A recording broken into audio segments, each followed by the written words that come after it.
Dear reader, we address you more directly than in past issues because the very condition that makes this our first properly themed issue also gives us pause to wonder whether you are really out there.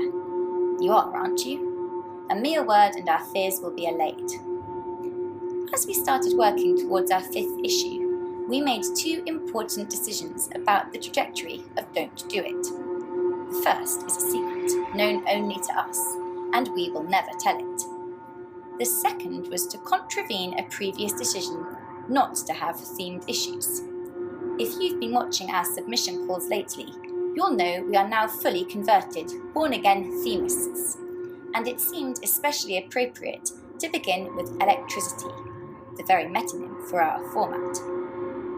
Notwithstanding popular discussions about the differences between print and digital formats, an atavistic perspective on publishing and media, mostly concerned with commerce, we are an optimistic lot when it comes to the electrification of the written word.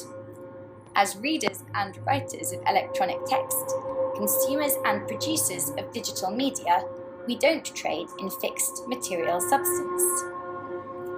Kenneth Goldsmith's much maligned Printing the Internet project is a demonstration of this lack of fixity in digital media.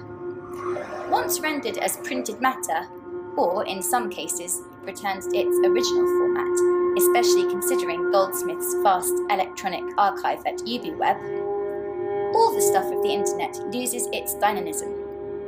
Whether by rapid decontextualization, hypertextuality, multimediacity, or any of the other numerous ugly neologisms meant to describe the dynamics of digital media, these various electrified things are not only given designation according to their electrification, but are ontologically inseparable from it.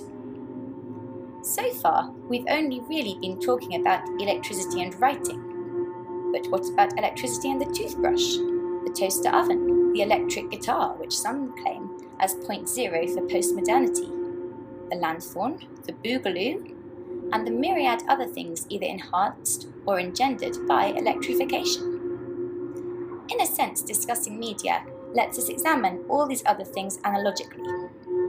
While media like the newspaper, the book, and the photograph do not depend on electricity, the television, the cinema, and the telephone do. And, of course, after movable type, electricity bears the responsibility for the dissemination of media. Mass media is thoroughly electric. This pervasive and magical stuff that is electricity has either changed or brought into being the things that make up our life and the things we use to record and report it.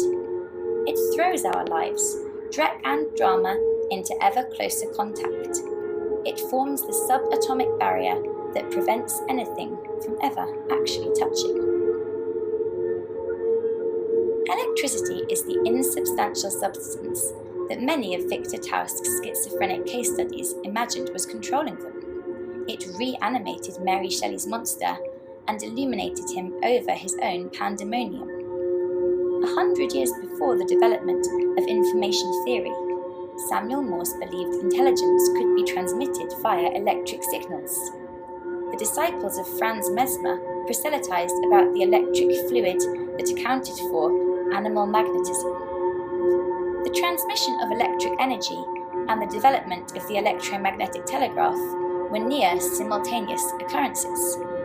From the outset, the domestication of electricity was intertwined with communication technology. And yet, the archaic art of writing is still inextricable from our understanding of the electronic age. Inextricable even while it underwrites its own continued existence as the very computer code which makes the transfer of information possible.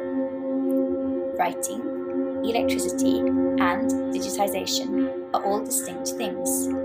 But where does one end and the other begin? We submit the contents of this issue in lieu of direct answers.